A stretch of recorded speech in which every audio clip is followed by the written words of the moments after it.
Hitler and Stalin have long been subjects of controversy, as many have identified numerous parallels between the two figures. It is evident that both individuals sought to elevate their respective nations to positions of dominance. However, the outcomes for the two were vastly different. One ended up committing suicide in disgrace, while the other transformed their nation into a superpower. Despite their distinct paths, these two individuals surprisingly share several similarities. Let me show you. The master race.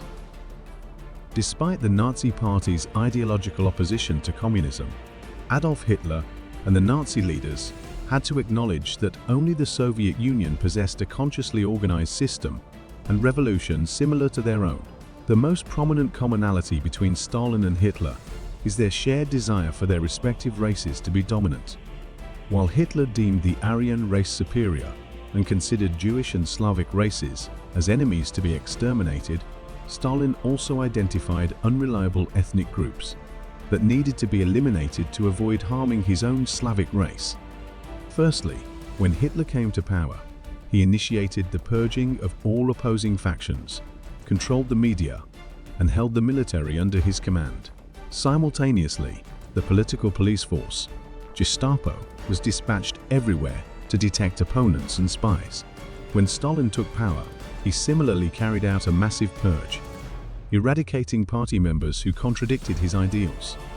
Those found guilty were sentenced for crimes like aiding the White Movement factions or collaborating with foreign powers, and were sent to the Gulag labor camps.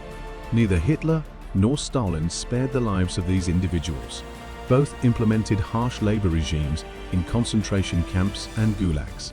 When war erupted, Hitler used prisoners of war as slave labor, while the Soviet Union utilized inmates from gulag camps for similar purposes.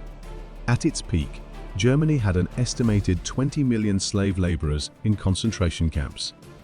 Stalin's numbers were not far behind, with at least 3 million people from minority groups like Chechens and Ingush working in gulag camps. Hitler has been known as a dictator since the Holocaust purge. It targeted a wide range of groups, including Jewish people, Slavs, Soviet POWs, communists, homosexuals, Jehovah's Witnesses, and those with physical and mental disabilities. Around 11 million individuals lost their lives as a result of inhumane experimentation and cold-blooded actions. His aim was to assault Jewish people and elements perceived as hindering Aryan racial development. Although condemning the violent actions and purges of the Nazis, Stalin was no less ruthless.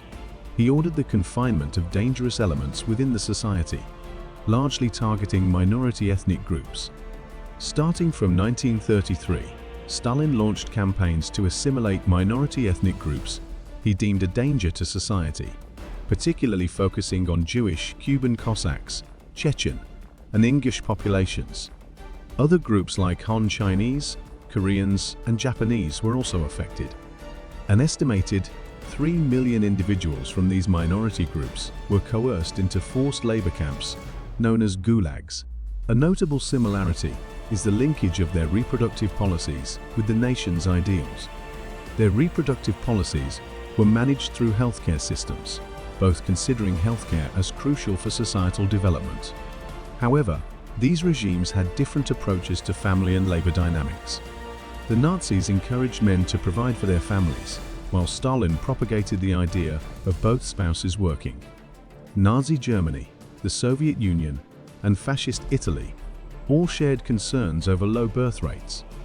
While the Soviet Union needed to establish a new public healthcare system, the Nazis built upon the existing system established by Otto von Bismarck in 1883, the world's first public healthcare program. The Nazis leveraged the healthcare system to enforce their ideals, replacing government welfare agencies and voluntary organizations with new institutions that emphasized eugenics and other Nazi ideological tenets. On the other hand, the Communist Party of the Soviet Union endorsed eugenics through the establishment of eugenic societies in the 1920s, eventually founding an institution within the Soviet Academy of Sciences. Both Stalin and Hitler viewed their own ethnic groups, Slavs and Aryans, respectively, as superior. and both used various methods to elevate their own ethnicities by suppressing and weakening other groups. This included a shared hostility towards common enemies like the Jewish and Romani populations. Militarism. Both the Soviet Union under Stalin and Nazi Germany embraced militarism, with both heavily allocating resources to their armed forces. Examining the Soviet Union and Germany during Stalin's and Hitler's reigns reveals striking similarities. When Stalin took power in 1922, the Soviet Union was in ruins after the civil war between the Bolsheviks and the White Movement. The nation was devastated, and its population was mainly impoverished peasants, burdened further by debt from the Tsarist era. The civil war resulted in the death of 2 to 5 million people, particularly due to severe famine. Some areas experienced instances of cannibalism. In the early 1920s, the Soviet Union's industrial capacity was lagging behind Western powers by 50 to 100 years. Likewise, Hitler's Germany faced dire circumstances after World War I. The Treaty of Versailles in 1919 left Germany with an extremely unfavorable outcome. It placed full blame on Germany and imposed terms that couldn't have been more severe. Germany had to pay reparations of 132 billion gold marks, equivalent to $269 billion at that time, an astronomical sum. The government exacerbated the situation by printing more money to repay debts, resulting in hyperinflation and soaring consumer prices. The economy spiraled into chaos, and riots related to food shortages erupted. At its peak, 1 US cent can be exchanged for 42 billion mark. It took until 2011 for Germany to fully repay this debt.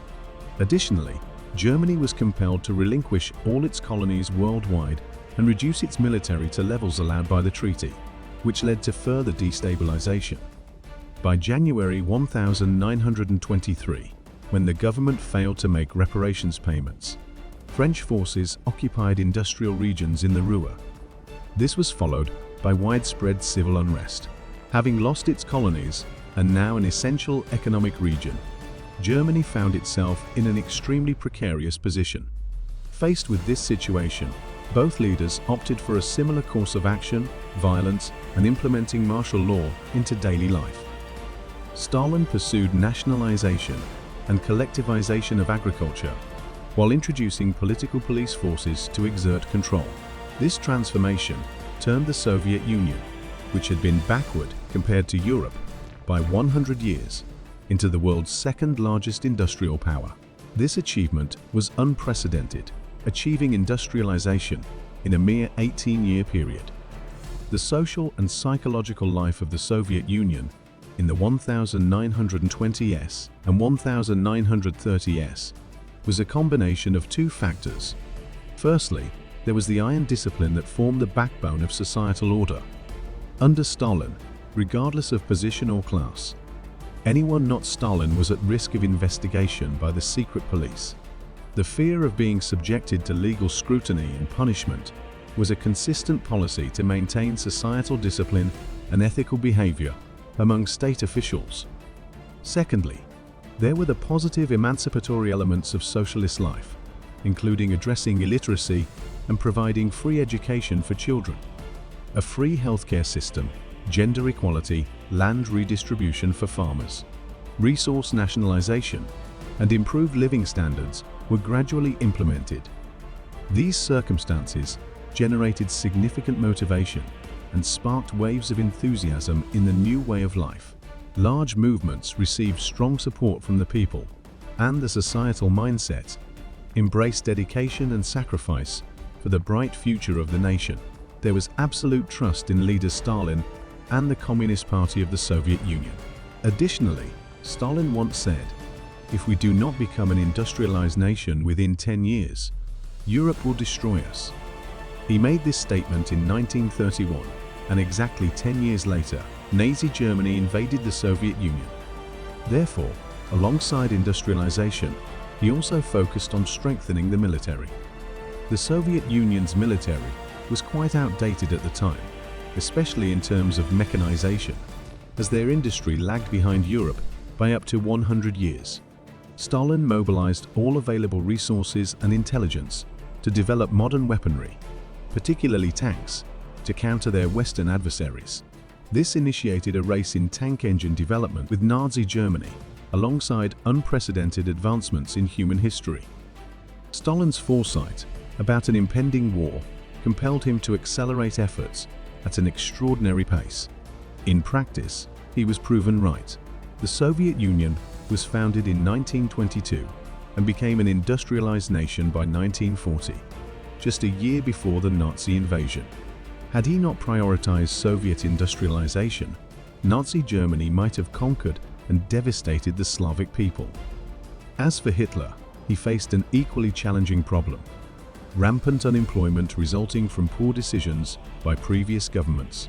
When discussing the German economy under Nazi rule, it might seem that it was an idealized economy, as he seized assets from Jewish individuals and excluded women from the labor force to create impressive statistics for propaganda purposes.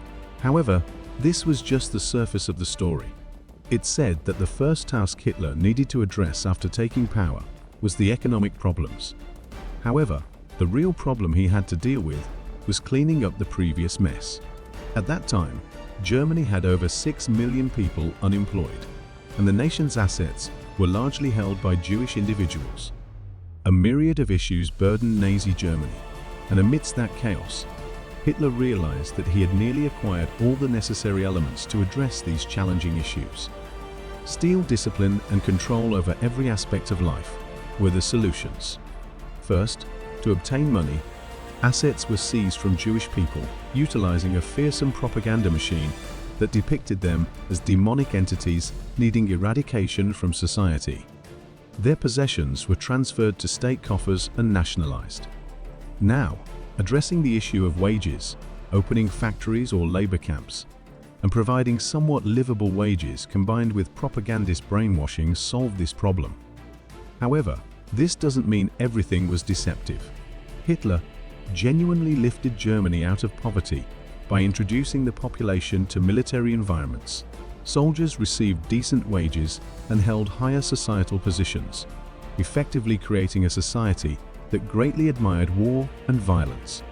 When the Nazi took power in 1933, Germany had 6 million unemployed by 1937. This number had decreased to below a million. Yet, as mentioned, the steel discipline was pervasive, resembling Taiwan under martial law or South Korea under Park Chung-hee. Consequently, the actual wage in 1938 had dropped by 25% compared to 1933, and the average working hours per week for Germans had increased from 43 to 47 hours from 1933 to 1939. Since the Nazi regime aimed for war, numerous weapons manufacturing plants emerged, producing firearms, airplanes, tanks, and supplies. The employment problem was solved. The economy during the war depended heavily on labor-intensive practices. Nazi imported around 12 million people from 20 European countries as forced laborers for concentration camps and factories on farms, approximately 75% of whom came from Eastern Europe. Many fell victim to Allied bombing raids, as they received minimal protection and lived in squalid conditions, resulting in high death rates from illness and exhaustion. In summary, Stalin and Hitler shared a similar starting point. Both ruled nations ravaged by war, possessed a racial ideology, and aimed to transform their countries into powerful states.